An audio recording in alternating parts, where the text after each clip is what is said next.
cette vidéo, nous allons vous emmener avec nous à Cossé-le-Vivien en Mayenne pour aller visiter le musée Robert Tatin. Donc je tiens à remercier Jess et Shirley qui nous ont invités à venir avec eux. C'était une journée super sympa. Qui était Robert Tatin? Donc Robert Tatin, il est né en 1902 à Laval en Mayenne et il a passé sa vie à se chercher, un petit peu pris entre l'art et l'artisanat. De ses 11 ans à ses 14 ans, il va faire un apprentissage en tant que peintre décorateur en bâtiment. Puis après la Première Guerre mondiale, donc il a tout juste 16 ans, il va partir s'installer à Paris où il va travailler justement dans ce corps de métier. Et il va en simultané suivre des cours à l'école de Beaux-Arts. À partir de 1930, il va créer et développer son entreprise de peinture en bâtiment. Et à partir de là, il va commencer à beaucoup voyager. Puis en 1946, il va devenir céramiste à Paris, où il va commencer à être vraiment reconnu et il va rencontrer de grands noms de l'époque, comme Prévert, pour n'en citer qu'un. Il va également voyager énormément en Amérique du Sud pendant 5 ans, notamment au Brésil. Il va aussi aller au Chili, en Uruguay, en Argentine et j'en passe. Et évidemment, il va s'inspirer énormément dans ses œuvres de ce qu'il a vu là-bas. Et ça va se ressentir dans son travail. De retour en France, il va s'installer dans le sud, à Vence, où cette fois-ci il va se consacrer à la peinture. Il expose régulièrement à Paris. En 1962, il a un besoin de retour aux sources. Donc il ne va pas se réinstaller à Laval, parce que pour lui c'est devenu trop urbanisé. Lui, ce qu'il veut, c'est vraiment se retirer dans la campagne. Alors se retirer, c'est un bien grand mot, hein. C'est un personnage qui avait besoin d'être ouvert sur le monde, donc il ne part pas à la campagne pour s'isoler, hein, loin de là. C'est là qu'il va construire sa dernière demeure. Il va passer 20 ans à rénover la maison de la Frénouse, qu'il appellera d'ailleurs la maison des champs. Il faut savoir qu'à côté de la maison, il y a un chemin communal, et c'est ici qu'il va bâtir ses archisculptures. Il va demander à l'époque l'autorisation à la mairie. Donc en fait, tous les habitants ont pu profiter de son travail, de ses œuvres, qui sont essentiellement inspirées de ses voyages, on le ressent, ainsi que de son métier d'origine. Je vous rappelle qu'il était artisan avant d'être artiste, et ça se ressent vraiment dans ses œuvres. Donc il meurt en décembre 1983 et il sera enterré devant sa maison. Ce que j'ai pensé de cet artiste, je pense que c'était un homme très passionné. Je pense que tout l'intéressait, il était vraiment curieux de nature. Il avait besoin d'apprendre toujours plus, de nouvelles techniques, de voir de nouveaux paysages, de s'ouvrir à de nouvelles cultures. Il était également passionné a priori par les femmes. Il a été marié quand même 4 fois. D'ailleurs, sa dernière épouse est toujours vivante. Enfin bref, moi je ne connaissais absolument pas cet artiste avant la visite du musée. Et maintenant j'ai envie d'en connaître un petit peu plus. Alors nous étions, avant d'être en libre, en visite guidée. Nous avons eu la diffusion d'une vidéo explicative sur la vie de l'artiste, ainsi qu'une visite guidée dans la maison. Tout ça, je n'ai pas pu vous le filmer, ainsi que tout ce qui était dans les salles d'expo. En fait, dans cette vidéo, vous aurez les lieux extérieurs, donc le jardin des méditations, l'extérieur de la maison, les sculptures, le parc d'art contemporain, voilà, les extérieurs. Donc voilà la joyeuse troupe en balade. Ah, ça en fait du monde. Il y a encore Noah derrière nous. Toujours.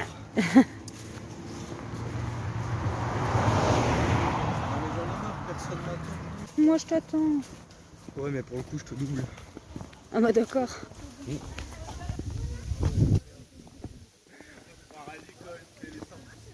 Ils ont formé une étoile. Bah non, c'est Ouais. Ça a l'air des terribles bâtiments là-bas. Je pense qu'on peut aller dans la bouche. Hein. Moi je suis pressée d'aller voir la avec des dents et fontaine. une langue. on Ouais, dirait. je sais pas si c'est l'entrée du bâtiment, mais ça a l'air. C'est pas mon parcours. Non, mais des petites dents, je sais pas. Donc la fontaine de la solidarité. Ok.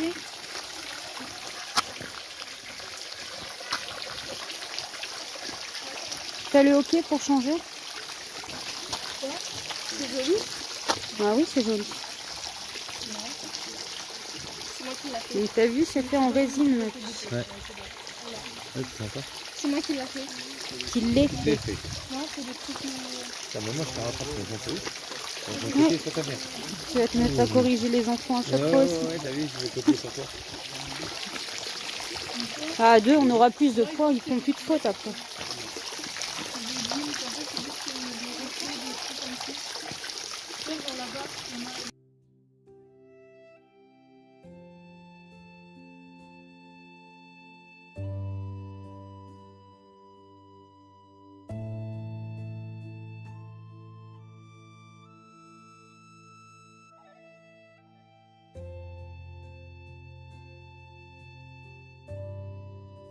Donc, ce jardin intérieur a été conçu comme un véritable univers où le végétal, l'animal, le minéral et l'humain trouvent leur place.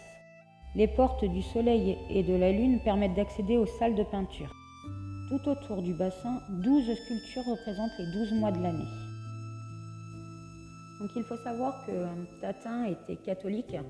Nous avons régulièrement dans ses œuvres des clins d'œil à cette confession.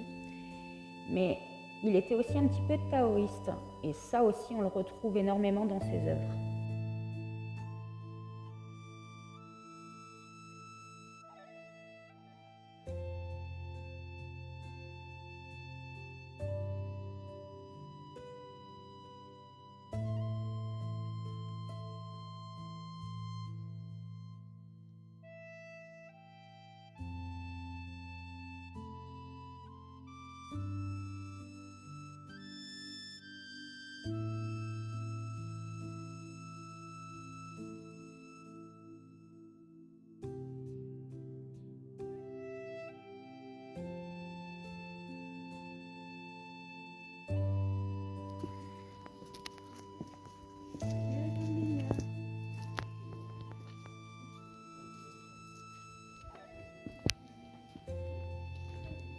Il y a des inscriptions au sol, mais je n'arrive pas à lire.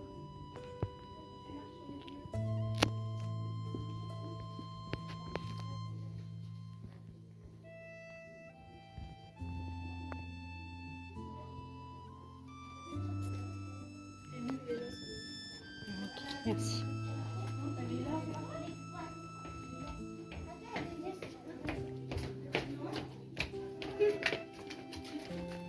On court pas, Salomé, s'il te plaît.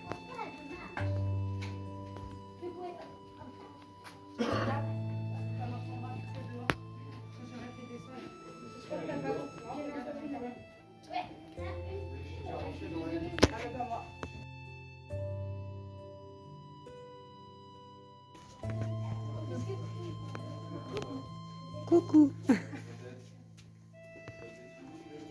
C'est encore une pièce intérieure par là? On a deux là.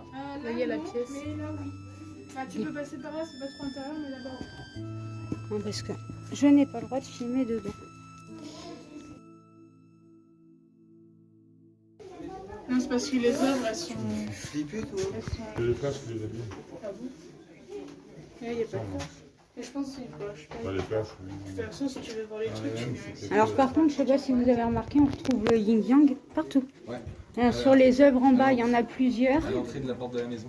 T'as pas fait gaffe ça? Mais c'est pour ça qu'ils ont parlé. Bah, Ils font la différence. En fait, le yin-yang. de la maison. Ça, j'ai écouté. Le yin-yang au sol. Oui, c'est pour faire la différence entre le noir et le blanc et les formes. Oui, alors le yin-yang, c'est aussi le bien et le mal, c'est Ça peut le être masculin tout et le le féminin, c'est tous les contraires, voilà. Je fais ma prière. Ah, on sent bien dans ces sculptures quand même l'inspiration sud-américaine.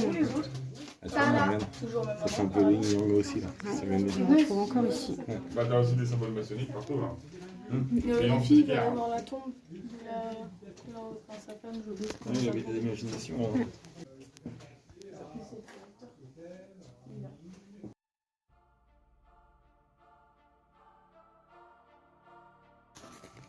Ils ont 37 ans. Oui, elle est, Elle a 83 oui, elle est encore ans. vivante. Bah, normal, Donc elle a- lui, il aurait 133 ans. Ouais, mais lui, ça va, Ça veut dire que Ils avaient 37 ans d'écart.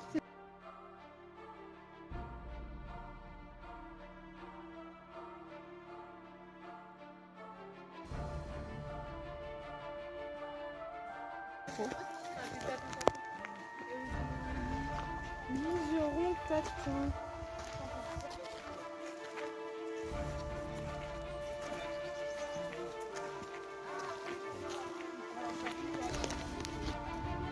Il y a des sculptures là-bas aussi. Ça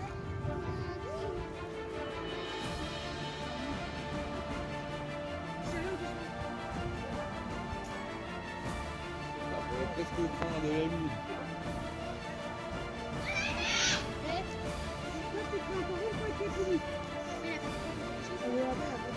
C'est quand même très particulier, je trouve. Ah, on dirait de la lune. Ah ouais, bah là aussi. C'est de la lune. Non mais on dirait la voiture du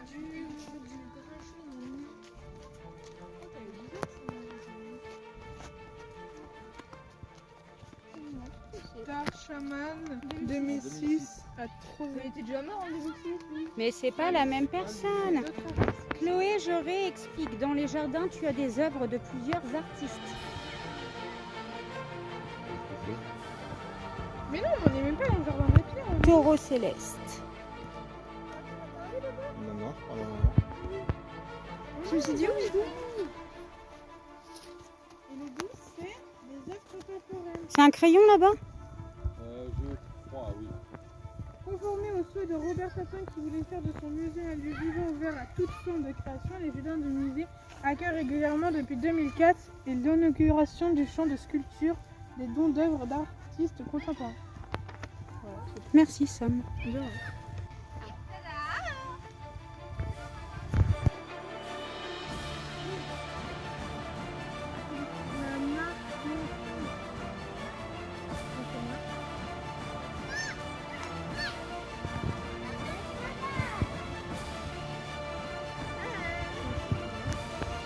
J'ai eu la chance de rencontrer l'art parce que j'avais tout ce qu'il fallait pour devenir terroriste.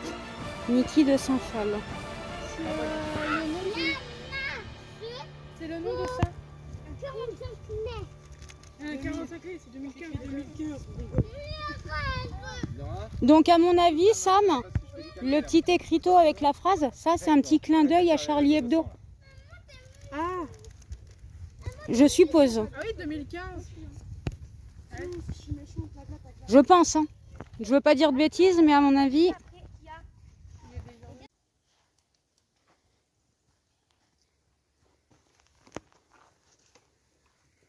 2019.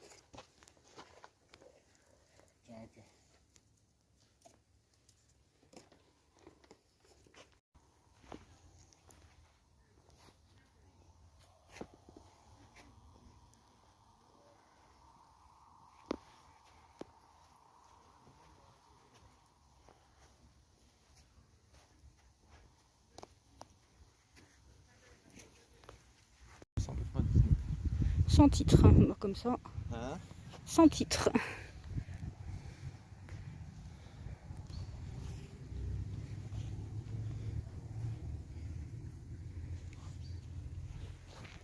Donc là, on a un clin d'œil à la Bretagne avec des mini-menhirs. Je sais pas. Des mini-menhirs. Des menhirs. C'est les cailloux. Ah, C'est comme Obélix qui porte sur son dos. bah c'est le jardin des pierres, de l'Asie à la culture celte. Ces pierres dressées qui émergent des profondeurs de la terre marquent l'histoire de l'humanité. C'est un symbole universel qui a fasciné Robert Tatin. Il y a un olivier là. Oui. Ouais, là. L'olivier qui est situé juste à côté a été planté en 2002 à l'occasion du 100e anniversaire de la naissance de Tatin. Bon, il est bien grand pour un olivier planté en 2002, je trouve. Ouais, bah tu sais, s'ils l'ont planté déjà bien commencé. Bah il a quand même 20 ans. Oui, c'est sûr. Ça passe vite.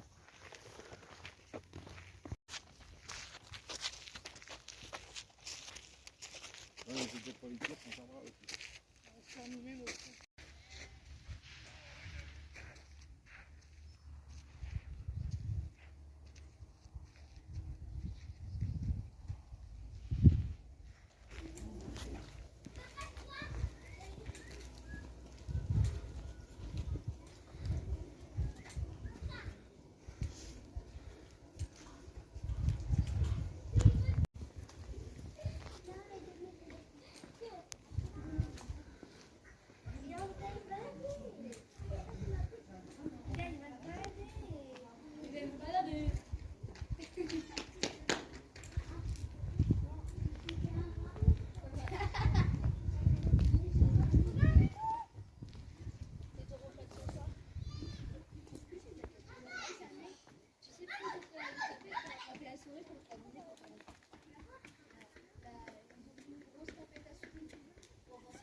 Donc la dame, pendant la visite guidée, nous a expliqué que ce chemin était communal avant que ce soit un musée. Et que du coup, les agriculteurs passaient avec les tracteurs. Tout ça, ici, c'était des fermes. Donc voilà, arrivé Et dans du l'allée coup, il des manque géants. une statue ici qui a été abîmée par le passage d'un véhicule.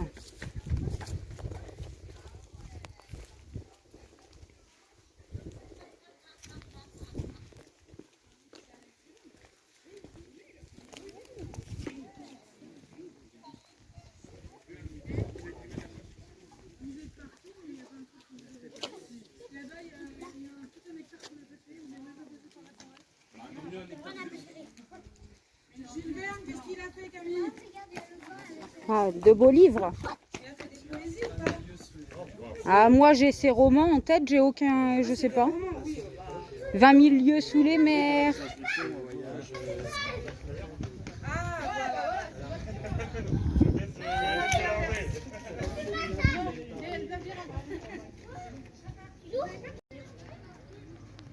Ah non, tu filmes là? Oui.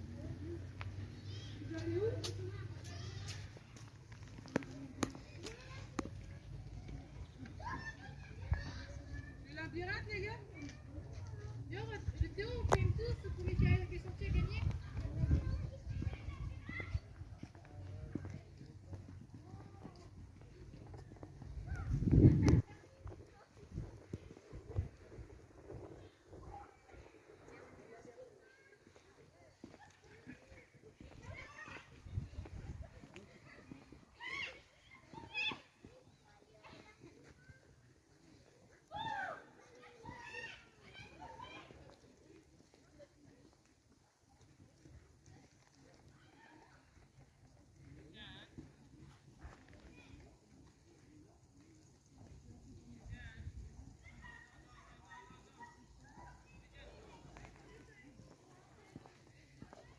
Donc nous sommes tout à la fin de l'allée.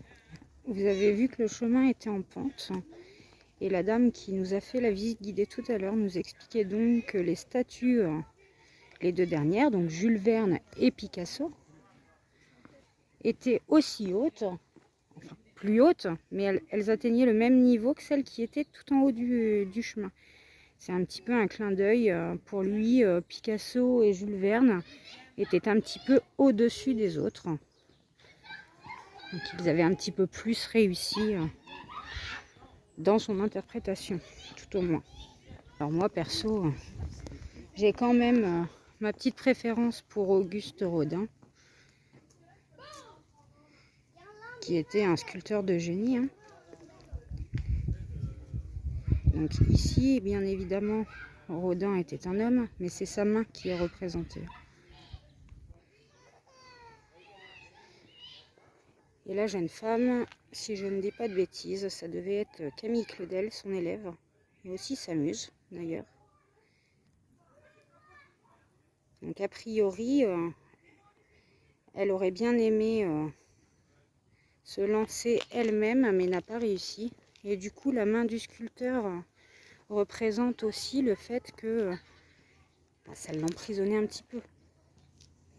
Allez, c'est parti pour un petit tour dans le labyrinthe.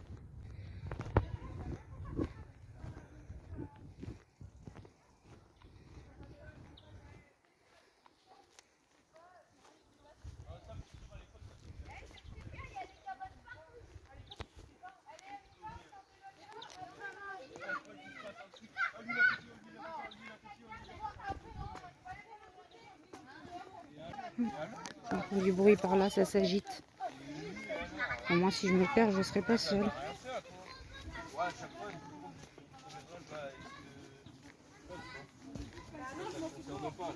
Et voilà, ils sont en train de discuter sur leur opinion personnelle. Ah, bah, j'ai pas envie de savoir. Hein. Moi non plus, moi j'avance. Mais le labyrinthe, il est simple, je trouve.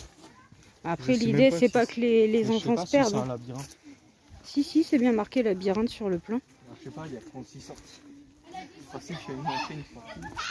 Et si on n'y arrive pas, on reprend la route qu'on a fait en arrivant et on trouve l'entrée. Ça, je trouve ça super sympa, moi, le style de dragon devant. Ouais. Et t'as vu, au départ, ça, ils voulaient faire la porte en fait, ici. Ça me rappelle Oui, les Power Rangers. ceci dit, il y avait un petit problème de proportion. Oui, bah c'est pour ça que du coup, ça n'a pas été la porte. Hein, Il a fait autre chose. Quoi ça me rappelle les Power Rangers Ah, d'accord. quand j'étais petit. Après la petite visite du musée, c'est l'heure du pique-nique, du goûter du moins. À toute seule. Voilà, c'est la fin de cette vidéo. J'espère que ça vous a plu. Je vous recommande vraiment ce musée si vous passez dans le coin parce que c'était super intéressant. Les tarifs n'étaient vraiment pas excessifs. Petite info pratique également pour ceux qui viennent en camping-car ou en camion. Vous avez un très grand parking avec des tables de pique-nique, tout ce qu'il faut. Donc voilà, je vous le recommande. Je vous dis à la semaine prochaine. Portez-vous bien.